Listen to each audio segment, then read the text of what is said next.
Remember audio. Good afternoon, everyone. I hope you have your light lunch with you. Today, we get into details about how you can significantly increase your success at a career change, especially if you are feeling stuck at work. Now, during the MCO, a lot of perceptions regarding jobs would change. Who would have thought that the job of a delivery man would be an essential role to keep our economy moving? Those safe jobs like full-time and blue-collar ones didn't seem, well, so safe anymore. And at the height of the pandemic back in April last year, there were threats of pay cuts, layoffs, some businesses closed down, unfortunately. Others sought ways to make ends meet by selling food or sewing masks during the early days of Malaysia lockdown. And I know some personal friends who became e-hailing drivers, something which is highly in demand even now. Now, COVID-19 has definitely highlighted how the gig economy has become an integral part of the new economy and has created earning opportunities for those who needed it. The labour market is foreseen to revive as employment picks up its pace, and across the world, inquisitive minds have already begun exploring what kind of jobs will be highly in demand. Now, according to a report I read recently, one of these jobs that is highly in demand will be marketing positions. So one of the benefits of having a job in marketing is that you would typically have skills that are transferable between industries, making you quite the commodity. But let's say you want to be a marketeer, but you have zero background or knowledge as one. Can you still apply for marketing positions? And how can one accelerate their value and skill sets if they wanted to explore these positions? Lucky for us, we have Ramesh Rajandran, Chief Marketing Officer for Seek Asia, who can shed some light and tips with us today. He has a solid background in not just marketing, but also with e-commerce, strategy and technology integration, digital media, and so much more, having worked at Accenture, Apple, as well as Microsoft. Hi, Ramesh. Good afternoon. Hi, good afternoon. How are you? Good to see you after what? Was it been 2 years? Yes. Yeah? Almost 2 years. How are things on your end? It could be, I wouldn't say it could be any better, but we've been living through the current situation now for almost 11 months. So I think I'm making best use of it and looking forward to what 2021 has to offer. Yeah, looking a little bleak, but we shall remain positive, shan't we, Ramesh? Now, Absolutely. Seek Asia is essentially Job Street and Jobs DB. So basically, Seek helps facilitate the matching and communication of job opportunities between candidates and hirers, correct? Is that correct? Absolutely. So Seek Asia, Seek is based out of Australia, and we have 2 job portal brands in Southeast Asia. Okay. We are across 6 countries. For everyone in Malaysia, you would know Job Street as the job platform, Correct. The job marketplace. And we are all about improving the lives of millions of people across Asia through our platform. We are the leading employment marketplace in Asia. We actually help facilitate the matching and communication of job opportunities between people that are looking for jobs and also businesses that are looking to hire. So what is the general overview of employment, especially with now the extended MCO 2.0? Yeah, so it's been an interesting year, I would say, right? I mean, it goes without saying that COVID-19 has caused a havoc in livelihoods of many people. Oh, definitely. And out here, the scenarios are changing by the day and week. And throughout the world, this has also kind of impacted many lives throughout this period. As a result, there's a direct correlation to jobs. And many were first affected, at least in March, when the first movement control order was implemented. If I take a step back to talk about what happened back then, Right. When we at Job Street did a survey, 1 in 3 people that we surveyed, our employees, had had their livelihood disrupted. About 18% of them were permanently retrenched due to the pandemic, and about 11% actually had to stop working, and this was for a temporary basis, Right. although they were kind of technically employed. And at the same time, while people kind of lost their jobs and they were kind of asked to stop working, those who are working, and 48% of people that we surveyed in that category had to actually take a pay cut, Yeah. or salary cuts to kind of ensure that their businesses could kind of keep on running. And the pay cuts ranges between 10 to 30%. So we saw a significant impact in terms of how livelihoods of people were affected back then. And on top of this, the way people were working were also changing, right? Majority of the people, at least for me in the first week, we were thinking, how are we going to go after the next week, the next 2 weeks, the 3 weeks and 4 weeks? Quickly, the work life changed, right? Everyone had to work from home. And this created a chain effect in terms of how would people who traditionally walked into an office, into a call center, could still carry on their jobs. Businesses had to rethink how they were going to operate within, hours and days. I wouldn't even say weeks at that point in time. Yeah, it was just so uncertain. Exactly. Many people also experienced an increase of scope of their work. Now, when they had to rebalance their workforce, many tasks had to be relooked. We at Seek and Job Street had to rethink our marketing campaigns because I had 5-6 billboards on the road of KL and no one was actually driving. Yeah. So what do you do then when your marketing messages can't be actually sent to the audiences? So we actually had to even take a step back and think about, hey, what do people actually want to hear from us during a pandemic?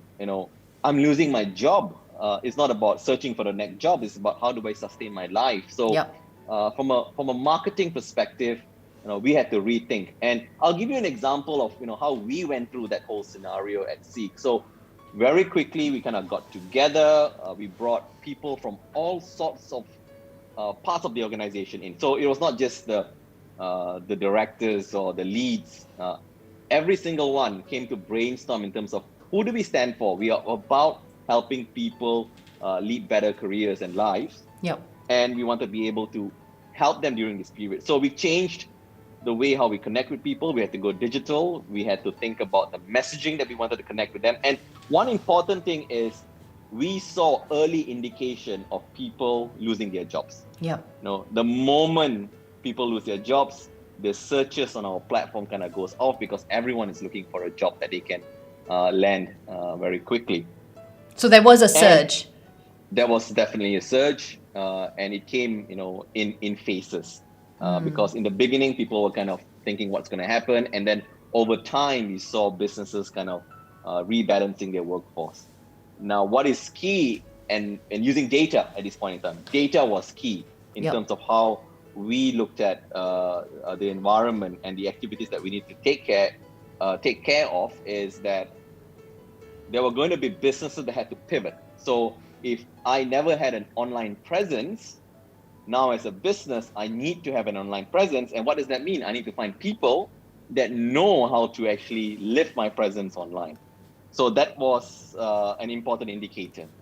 And so while there were many people that lost their jobs, there were many people searching for their jobs, there were equal number of businesses that were looking for very, very specific types of people in different categories. And it's not just digital, right? You had the companies like Grab and Food Panda that say, I needed more riders, right? Because I need to deliver more food. So there was a push and pull effect. And what we kind of came up with at Job Street is how do we make sure we can match the people that are available right now? It means I can start immediately versus waiting 3 months, 6 months to be visible to businesses who wanted to kind of hire immediately.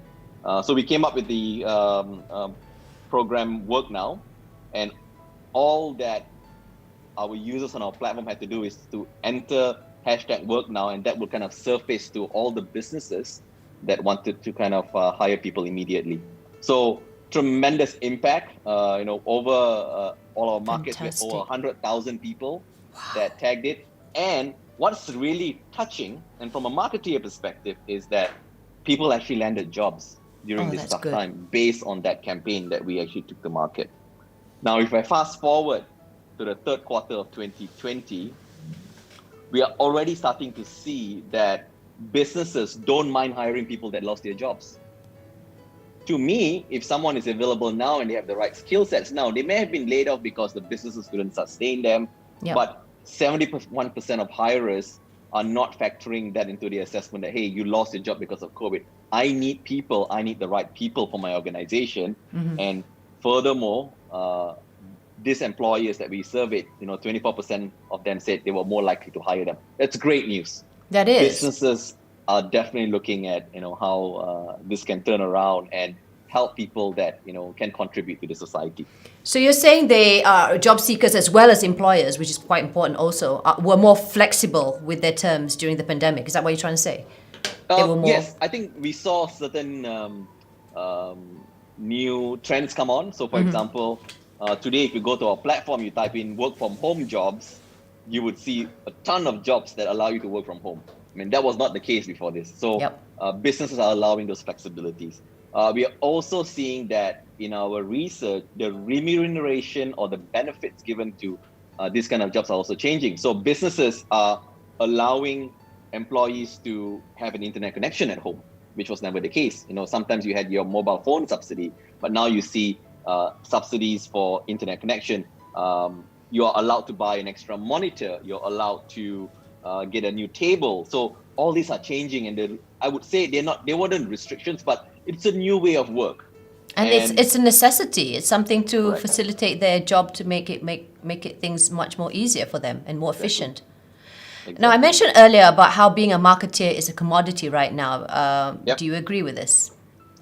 Well, I think the role of marketing, the fundamentals of marketing hasn't changed. In every business, marketing is super important. Yeah. But there are a few takeaways that I want the audience today to kind of think about.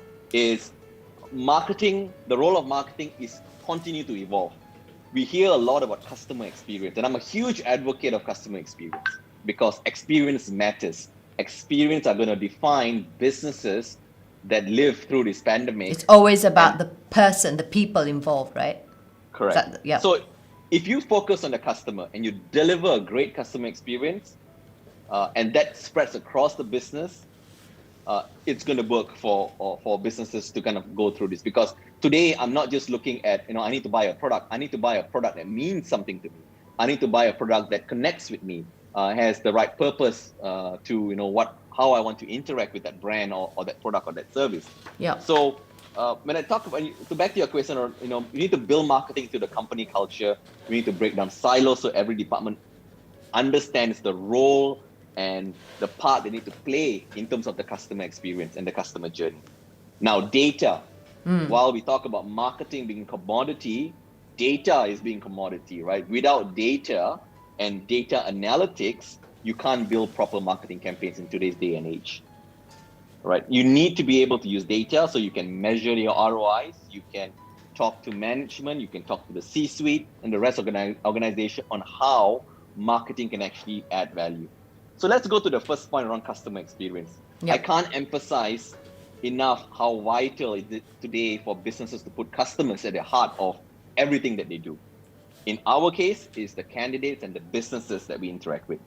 Not only for the success of a marketing strategy, but this is for the success of the long-term business as a whole.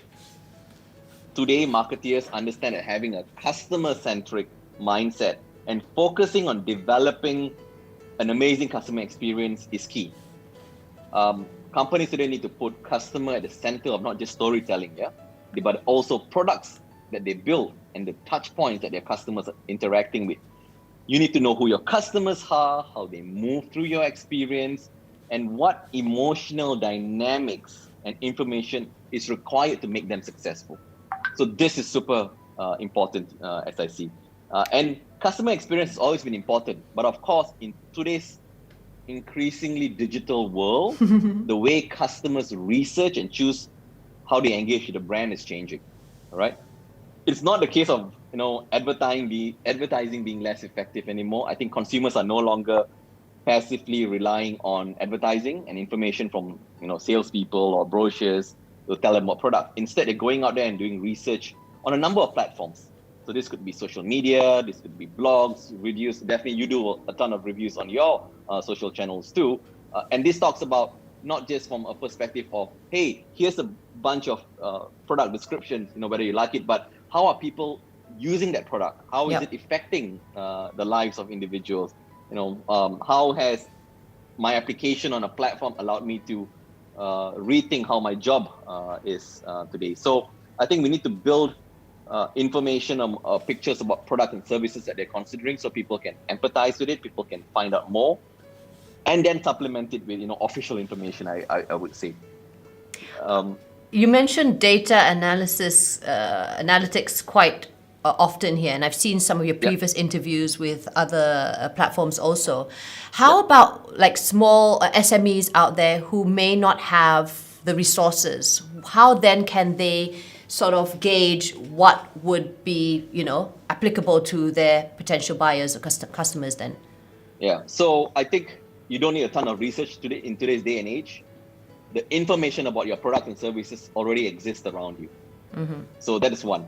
If you have a product in market, people are likely talking about it, and it's about you going and searching for it. So if I have a product, I will go onto whether it's with Google or Facebook or Instagram or TikTok to see how are people using it, and that's already a sense of data that's coming. Right. Now there are many research points that you can go out there and find out about. Run surveys about how your product is doing, what's working and what's not working to improve your customer experience. But the crux of it is that data already exists. You don't need to go out there and run, multi-million ringgit surveys, which such large corporations do. But if you're SME, they already exist. Find out from your customers how your products are working for them. Ask them, collect those data. You might want to do small focus groups that allows you to, interview them and say, hey, do you like what you have just purchased? Can I improve it better? So all of this is important, and they do end up coming together into what I spoke about, customer experience.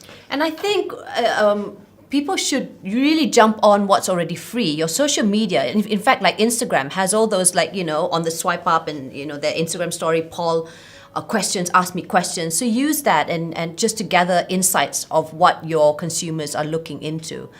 All right, I'm going to get right to it now. What if someone who does not have any paper qualification or experience in marketing, for instance, how would they be able to apply for a marketing job? Is this possible? And what are some of the criteria that you, for instance, would look for as being a chief marketing officer in your department? What would you look for in a potential recruit?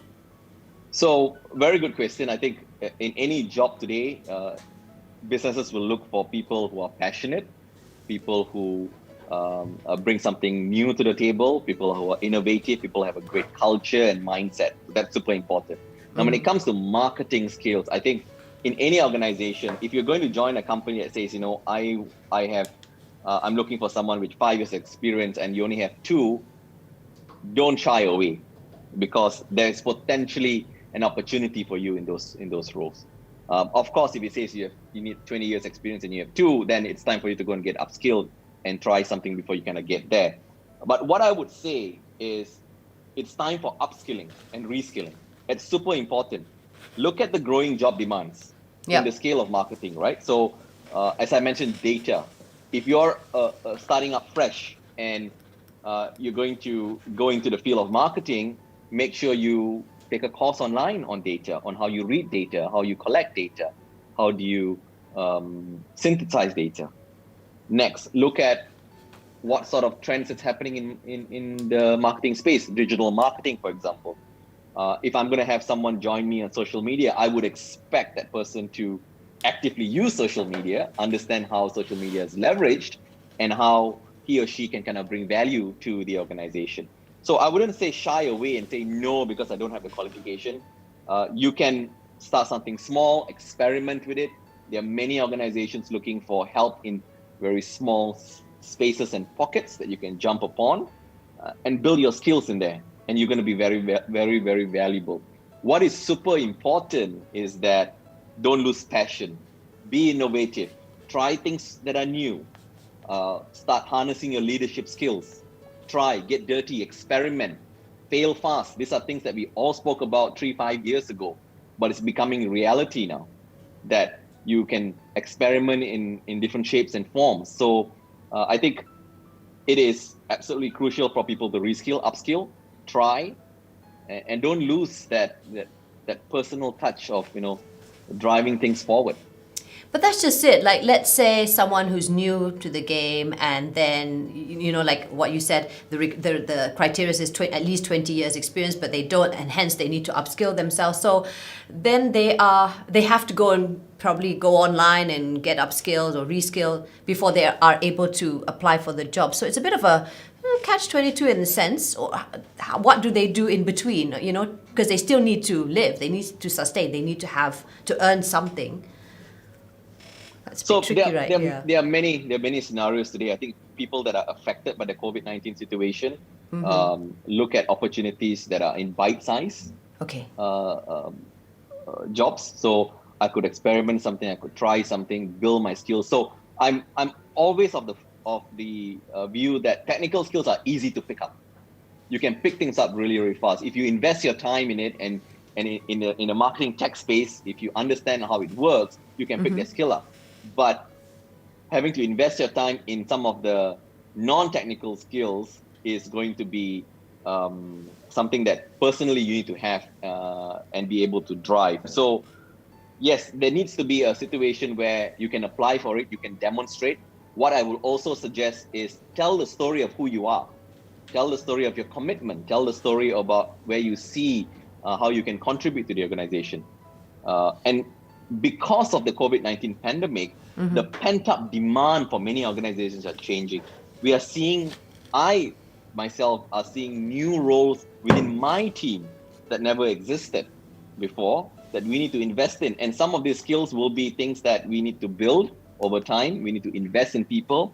So I strongly suggest to anyone that's looking to step into the marketing field, whether you're new or you're 2 years into the role, look at the category of where you want to go in. If you're going to go into the digital marketing space, get upskilled. That's basic, that's fundamental. And then look at opportunities where you have the capability to kind of grow, and that's going to allow you to kind of stand shape into the position that you potentially want to get into. The key is things are changing, and the faster you get on that bandwagon and change and reskill and upskill, the demand is going to be there. And there are, I think I've mentioned it with Achilles in my last lunch date also on this platform, there are so many courses out there which are actually free for you to go out and do on your own pace, right? Sorry, I just cut you out just now. What were you going to say? No, I'm just saying the bite-sized courses. You don't need to spend 6 months, right? You got to just spend a week, an hour, a day potentially to kind of upskill and go and try this. Many of the digital platforms today, even if you look at Facebook and Instagram and a lot. Ramesh? Are we still on? Oh, there you go. Yeah. I thought I lost you for a while just now. All right, I've seen friends in my community that have, they never touched digital platforms and are now streaming online. So I think the world is changing very fast. The world is changing rapidly. Jump on the bandwagon. I mean, don't wait. I mean, sometimes you just have to do it, man. You just have to do it. We've got some questions coming in from the public, but we're going to be answering those in just a bit. What about leaders? What about the employers out there? How do they drive the culture? You spoke about passion and innovation. How do they drive the culture of innovation to their workplace? What can they do? So innovation, comes from every part of the organization. It's not just going to be leaders. I think the culture of the company is the most important, that progressively promotes innovation. Innovation's got to be across the organization, giving space for people to innovate, for new ideas to come on board. And I think this is going to be vital for employees to kind of embrace going forward. Now, I think not only innovation is a very big word, but in the organizations that want to innovate, they are going to need to have the right support platforms. They're going to have the right tools. They're going to have the right experts that can help cultivate those cultures. And many companies are starting to do that. I mean, we see companies now turning to help run multiple hackathons within the organization. And we do that a lot at Seek and at JobStreet, allowing the culture of innovation to happen bottoms up, because there are many problems that we need to solve. And some of the problems might not exist in the shape and form that, that people see today.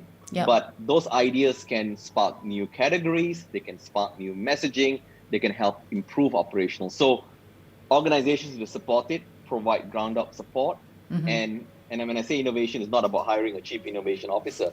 It's about allowing everyone in the organization to get people involved. Now, the second part of it is involve employees in decision making, pull them together, ensure that they can participate in those work experiences, get their opinions for them. I'm of which, also saying that, get your employees closer, bring them closer, let them experiment, get their hands dirty, and trust them with those new responsibilities. At JobStreet and at Seek, I have an 80-20 rule. 80% is your job, but 20% is about you to go and innovate, to think about new things that you want to do. Nice. And that gives people a space of innovation. So these are some examples, but I think these are continuously going to be areas that businesses need to rethink.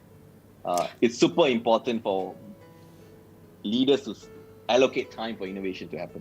We are so busy, right? And we sometimes don't think about creating. And it's so important to invest time and resources to your own team, because at the end of the day, it's about productivity. And productivity research has shown that if you invest in that also, at the end of the day, when they're happy, they're able to provide better service to the customers. Because at the end of the day, you want to make sure it's all about customer service, happiness, right? And experience for them.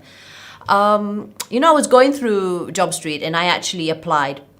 It's been a while since I've sent in my resume. What would be the best way for job seekers to get noticed and to be matched with their respective employers? And should they lower the expectations? Because you've got a part there where you're expecting your salary. Should you lower it, your benefits and stuff, or should you just stick to your guns? How does it work actually? Because it's my first time. So, really good question. I think the most important is get a resume that businesses or hirers will want to kind of read and look for you. You need to stand out. You need to tell your story, because your story and your experiences are going to matter in terms of whether they click to open and view your application or they don't not. So very important aspect of having a resume online is your story. What do you stand for? What are you bringing to the table? And what are your experiences? In most scenarios, when I interview individuals, both for teams that work with me or the stakeholders that I work with, is that tell me the good, bad, and the ugly, because I just don't want to see the great stuff. I want to be able to look at what are the experiences that you have learned from. So all that adds up to what value you are worth to the organization, right? And businesses would want people that have been through many different aspects of their job and experiences that they've gone through. If I hire a really high performing person, but he or she has not really seen things through, has not kind of got hurt during, when I say hurt is, mishaps that you make, right? You make a bad decision, but you kind of learn from it. Then it potentially is not a well-rounded person. But if I have someone that has kind of seen the good, bad, and ugly, I know that I'm investing in someone that has, experienced it. At the same time, it's going to bring value to me, because I don't want people in my organization to potentially make those same mistakes. He or she can share that experiences, and that's going to be really, really important. Of course, the gig economy has experienced a significant increase during the coronavirus pandemic last year. So we see a lot of freelancing jobs or, just ad hoc jobs. There are both benefits and, of course, downsides to this trend. What are your thoughts on this? Will it continue, or do you think a blended workforce would be more ideal? And how do we get there? So the current circumstances have been challenging and even really painful for different businesses. The pandemic has highlighted, how important digital transformation is for companies to survive Yeah. and thrive in an economy that's constantly changing or challenging the new norm. So COVID-19 has taught us that organizations, as I mentioned, need to be agile, they need to be robust, and they need to be secure. And this means that they also need to engage with their customers and employees in both physical and digital platforms. Previously, the barriers to digital transformation had a lot of opposition from employees because they had lack of technological expertise. They have progressively fallen away, and company face the realities of working and collaborating remotely. So as such, the need arises of an immediate need of upskilling, as I said just now, and present employees to be what industry terms as the workforce of the future, right?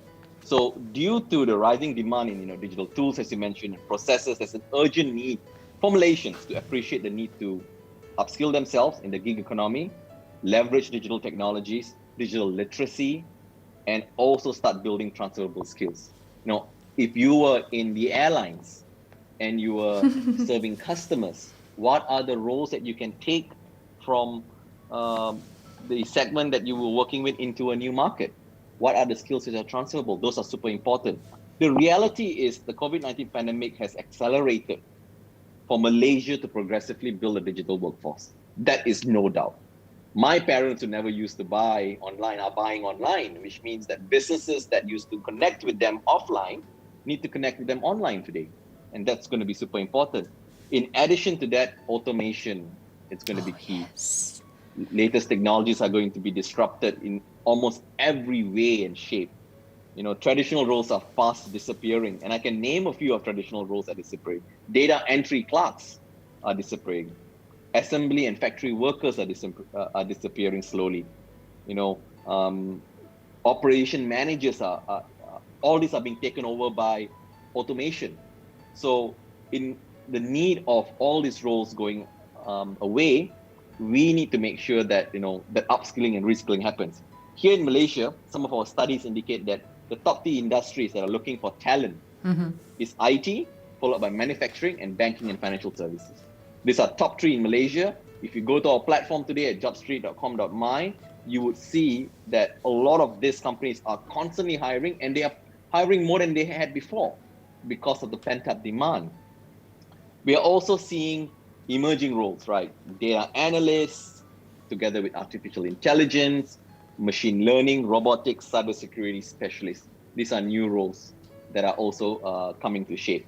So I would advise that candidates constantly, one, make sure you go and upskill, update your profile. Tell people that are hiring that you have these new skills. You never know when the opportunity will come. So it's ideal that you keep your resume up to date. We have at JobStreet artificial intelligence technologies to ensure that we can surface the right skills to the right hirers so that they can actually find you quick in a much faster way. And if you are out of a job and you want to find a job today, earlier in this session, I spoke about hashtag work now. Add that to your profile, because that's going to surface you up and allow you to be spotted by employers who are looking to hire immediately. Again, it's hashtag work now. So that Yes. sort of gets you noticed. Okay, since you spoke about the airlines earlier on, I've got some questions from the public. We've got one from Joey Ting. My husband was furloughed as he is working in an airline as a pilot. They only have specific certs.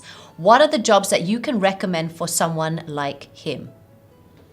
So based on the trends that we're looking today, I would say the skills in marketing are something you can pick up pretty easily. Go and look at roles or courses that allows you to upskill yourself in certain categories that are trending now. Data, for example, get upskill in how do you analyze data. You could even take a course on simple steps in understanding how I could go into coding, right? I wouldn't say a pilot is going to be able to blend into other industries immediately, but there are certain fundamentals.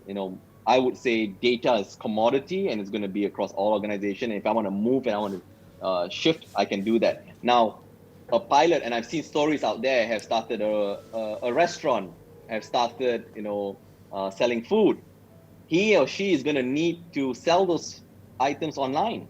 So digital skills are going to come to effect really, really quickly. And if you're SME and you're selling something that is to fill the gap between now and the future, you will want to pick up some of these new skills.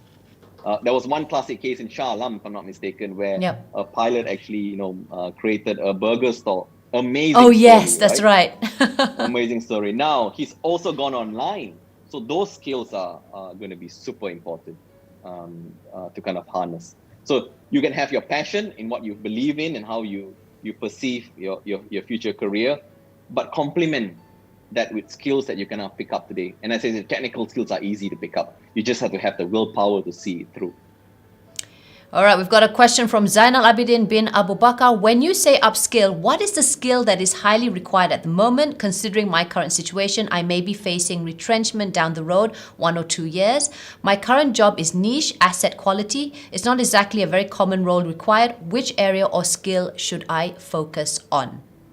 So I might not be an expert in those categories of it, but what I can say is there are 10 jobs that we see in demand now, and out of that, process automation specialist comes to mind very closely to what he has been kind of doing. But let me call out the 10 jobs, right? So data analysts and scientists are in demand. They're hot stuff today. Okay. We see artificial intelligence and machine learning specialists also hot in demand. Some of this never existed 5 years ago. People have been upskilling themselves. People have been trying themselves. They've gone to, online learning platforms and skilled up. Many people are interviewing and say, you know what, I don't have these skills. I've gone and learned it myself, and I'm bringing this to you. Big data specialists. We see digital marketeers. We see business development professionals coming up as growing job demand.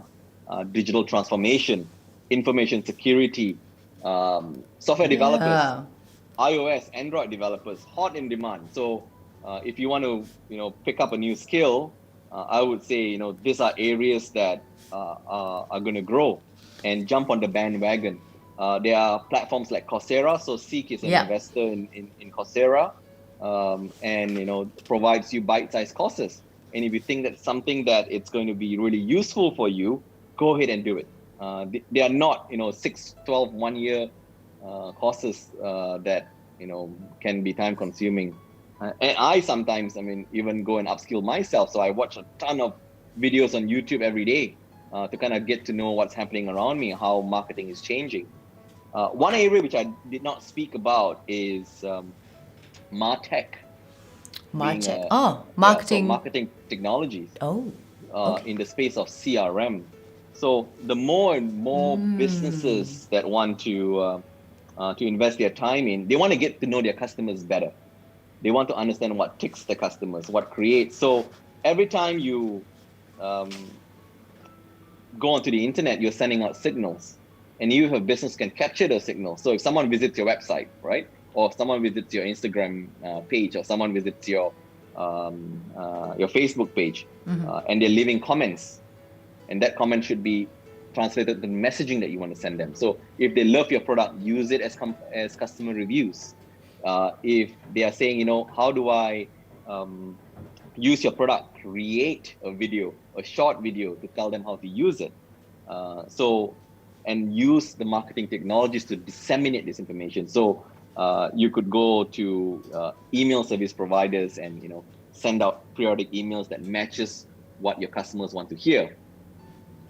Send them tips, send them what's trending, how they can better use your product, or what other people are saying. So I think it's a ton of new innovation coming into the MarTech space that it's going to kind of explode in 2021. And many businesses, the larger ones have invested in this area. SMEs are going to start to look into this space fairly soon. And I think that's true, where you mentioned about passion and especially innovation, because when you are uploading content, it's no longer about just marketing. Okay, buy this, go and use our service. Yep. Give them added value. It doesn't always have to be just all about your brand, but it can be something as simple as, oh, today, if you would like to get your mental health in check, this is da da da da da da da. Something that's valuable and quite relatable in times.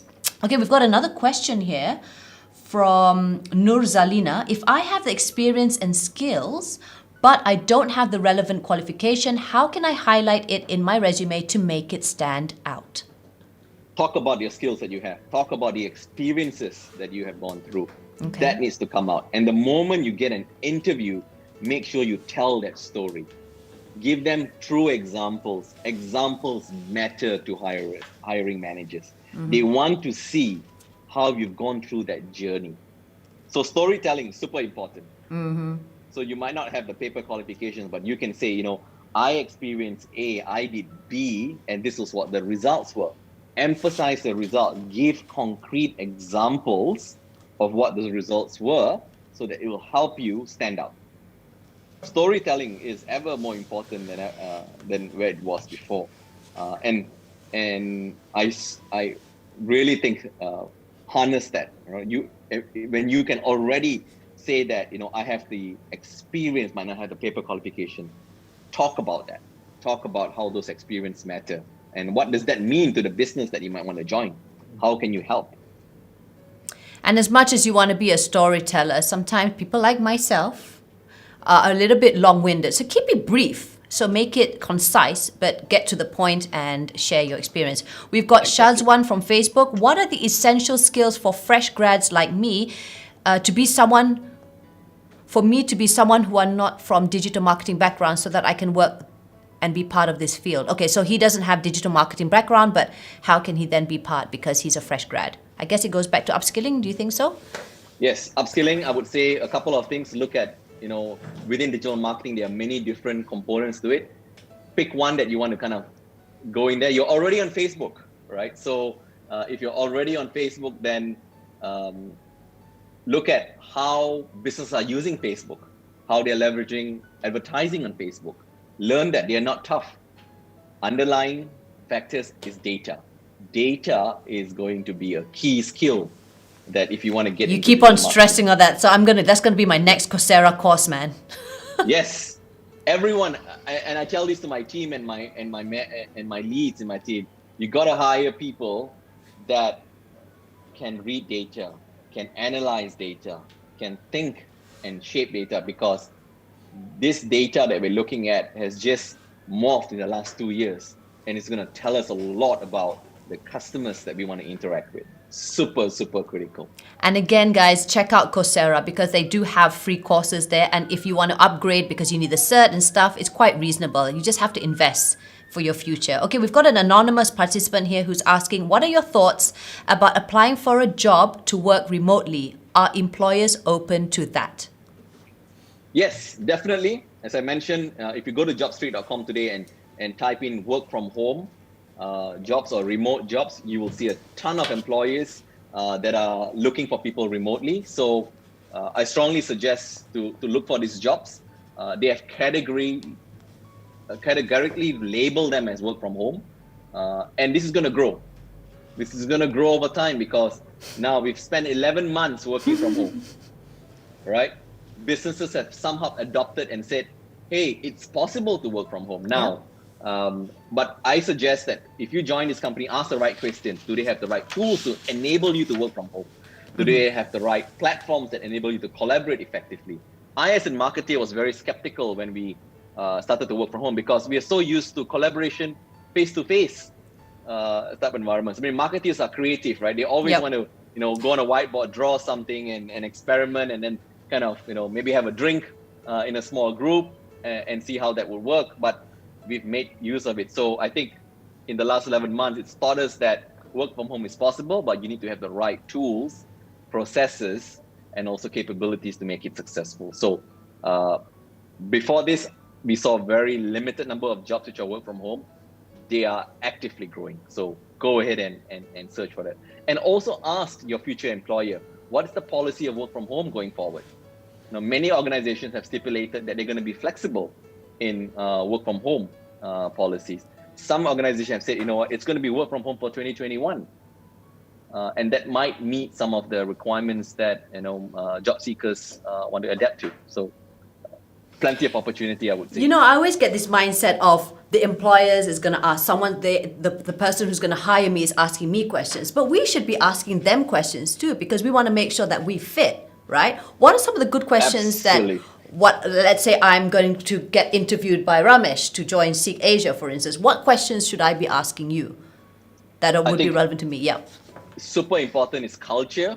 You want to understand the culture of the organization. What is it like to work? How does the company operate? Second, you want to be able to know how you brought this part about innovation. Am I going to be an asset to the organization that's going to allow innovation and growth? Third, how does the company help me grow? Now, many managers say that you have to chart your career, which is true. You need to know where you want to get to. But you need to know that the company allows you to grow. Mm-hmm. You have the space. You have the space to put your hands up. You have the space to take a leap of faith. And I think these are three key areas which are so important. And I look to candidates that interview with me in terms of them asking me those questions, because that shows me that they're not just coming here for a job.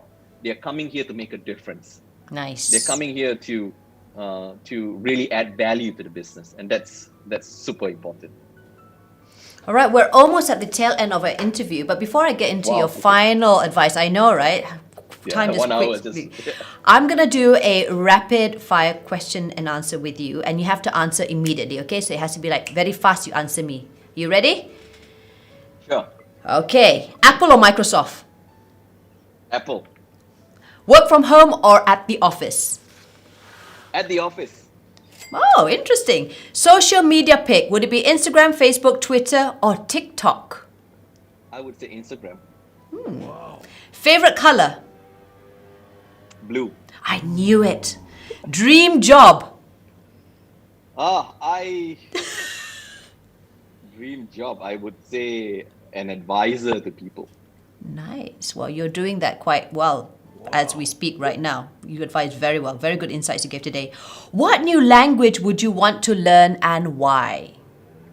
I would say Mandarin, because my wife is Chinese. My kids are mixed, and we speak English at home. So I think I need to learn a new language soon, to really blend into the Malaysian thing. But that was more than a one-word answer. 可以 never mind. Boleh, 可以. Favorite book? The Happiness is the latest book I'm reading. It's about how do you bring happiness and joy into your work environment. You know, that's so important. A lot of people think that you have to be in order to be happy, you have to be successful. But I think in order to be successful, you have to be happy first. Exactly. And there needs to be humor in what you do, because it is super important, right? Yeah, for your sanity, especially when times are so trying right now.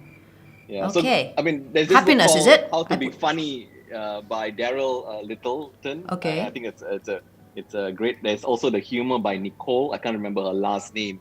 But these are some of the books that I'm reading now in terms of how do you bring humor into the workplace. So you're more of a self-help sort of bookie, like all these. Yep. Yeah, same here. If your name wasn't Ramesh, what would it be? Oh, maybe Spider-Man or something. Spider-Man. Something superhero-ish, yeah? Pop, country, rock, or classic music? Which is your pick? Pop. Oh, you look more, what's the word? Classic to me. Oh, pop, huh? Wow. And finally, give us one word to describe Ramesh. You. What would be the one word that would describe you best? I think I'm all about, and you use that word, it's about innovation. I love innovation. I think so too. You're right. Yeah. Wow. Okay, so that was our rapid fire. Oh, you're quick. It gives me a much more insightful insight to you. Someone asked, what is your favorite pop song? Oh. I wouldn't say it is a favorite, right? I only on Spotify, it's pop. So I would just listen to something random. I'm not here's a favorite artist that I would. So you just go with the flow. If whatever's nice and catchy, that's your song for the day? Yes, I would say. I mean, Uptown Funk, you would say. Ooh. That would be, or Ed Sheeran. I mean, I think these are some of Ooh, the ones that I've been nice. following. Yeah, those are nice. I only get to know all my music thanks to my daughter's TikTok. So there was one where Yes. she was doing this TikTok and it was Uptown Girl and I started singing to it, right? And she goes like, "You know this new song?" And I'm like, "Dude, it's been there for ages. It's not Right. new, okay?" So like, "But TikTok's like new." And I said, "No. Uptown Girl has been around for a while." All right, last Yes. but not least, Ramesh, what are your final advice or thoughts or tips to those, currently seeking for a job change or, just looking for a job right now? What can they do and how? So first thing is, if you don't have a JobStreet profile, get onto jobstreet.com.my and create a profile. It's super simple. Or download the app from the App Store or Google Play. I think uh, as you create your profile, you're going to be able to see there are over 19,000 jobs today available for you to kind of apply on our platform. Get that ready, get it updated, talk about your story, prepare for that interview. We have a ton of career advice material on our platform. So if you go to jobstreet.com and you click on career advice, read some of the articles that we have curated specially during COVID-19 period, because that helps you kind of think about your current job, your future job, what you need to be prepared. How do you kind of handle interviews, video interviews, for example? You're likely not going to go to an Yeah, how does office that or work then? What would your yeah, tips be when, when you're doing a Zoom interview or a yeah. video interview? Any the tips? first the first thing I would say is be in an environment where you can focus. Right, that's super important. Be because you don't want to be distracted. Yeah. Second, make sure that you have a proper internet connection, Oh, because you want yes. to ensure that. I mean, these are things that we don't think about. Oh, I have internet connection, but Is it stable or not? it's got to work, right? You got to be at a Yes. spot where it's going to work. Third, the most important of all, be able to tell your story, even visually, right? So if you want to create a couple of PowerPoint slides or keynote slides, put it up there, show them examples, show them, how you've navigated your journey through your career. People like to interact with visual elements, and to see those results is going to be amazing. Do employers still ask, like, how are you going to be, where do you see yourself 5 years from now, 10 years from now? I mean, we always see that in movies, right?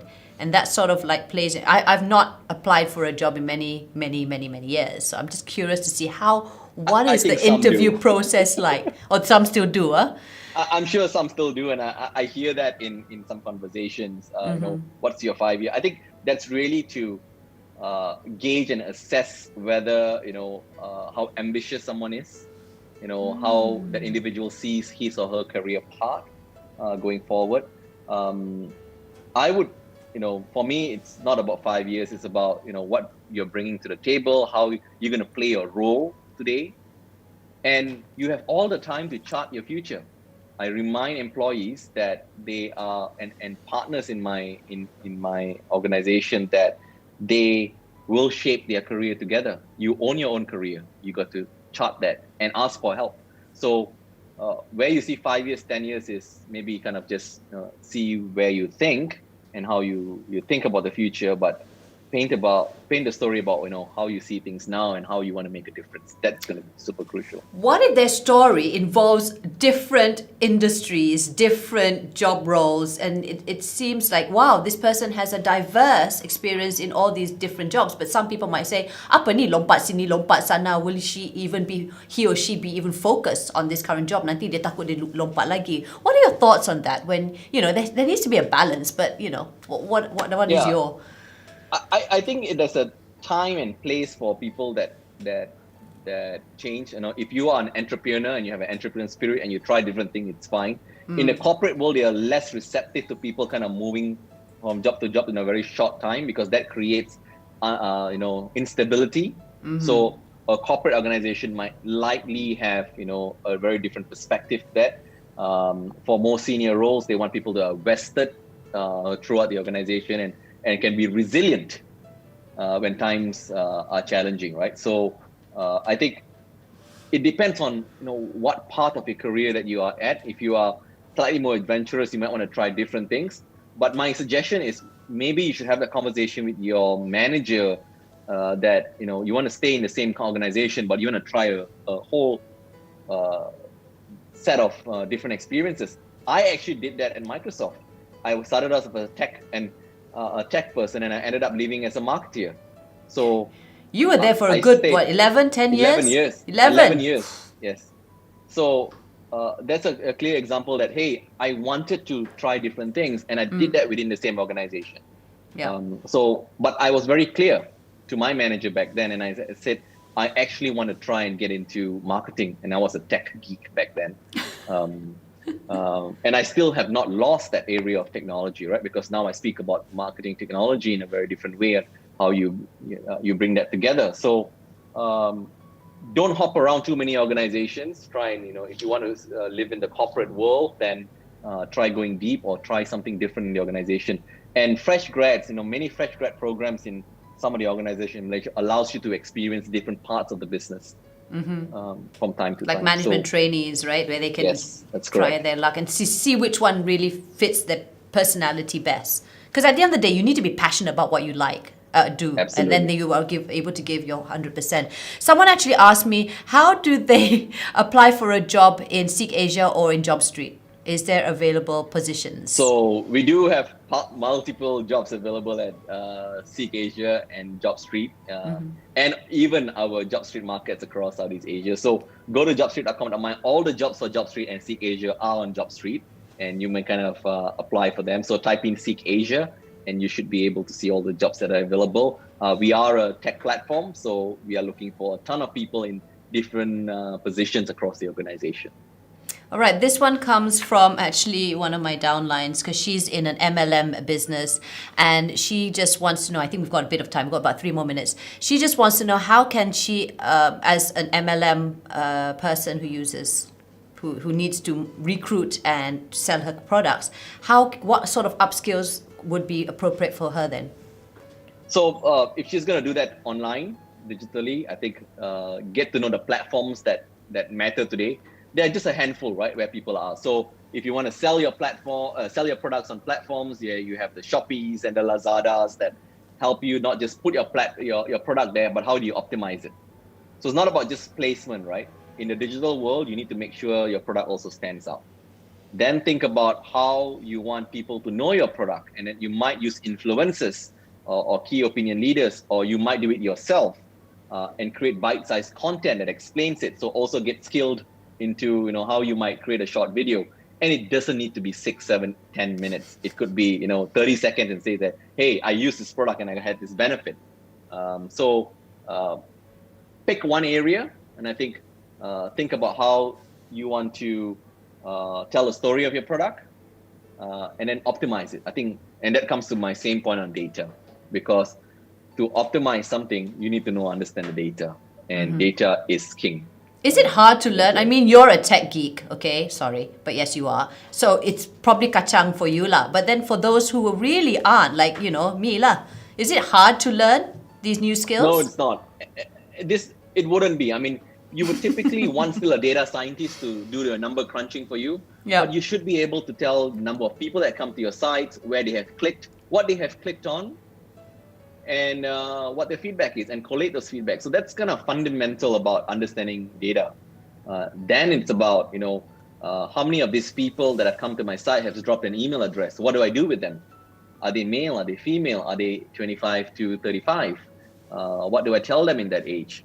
And that's where you kind of start uncovering how data can be leveraged. So, and then that sort of, what... Then you morph. Yeah, right. And again, in Instagram or Facebook, you have those insights where you can actually get those data. So it doesn't have to be so crazy, because when I think data, I think of a huge kilang full of these, what do you call those, hard disks and stuff like that. Again, Hollywood. Right. My mind's so Hollywood. Well, thank you so much, Ramesh. It's been such a joy, and it was so insightful, all the tips that you've given us. Please, let's try and keep in touch, even if we have to do it over Twitter or over WhatsApp, okay? Yes. Thank you for joining us. Daphne. All right, take care. Goodbye. And that was Ramesh giving us such amazing tips for one who either wants to explore marketing, or he's also given some of the other highly demand jobs that are out there, and all you have to do is basically go and upskill and reskill yourself. Coursera offers wonderful courses that are free, and I've tried a few. If you want to get a certificate from the Coursera, or you want to extend it, or to keep the notes that they've given you, you just have to invest a little bit.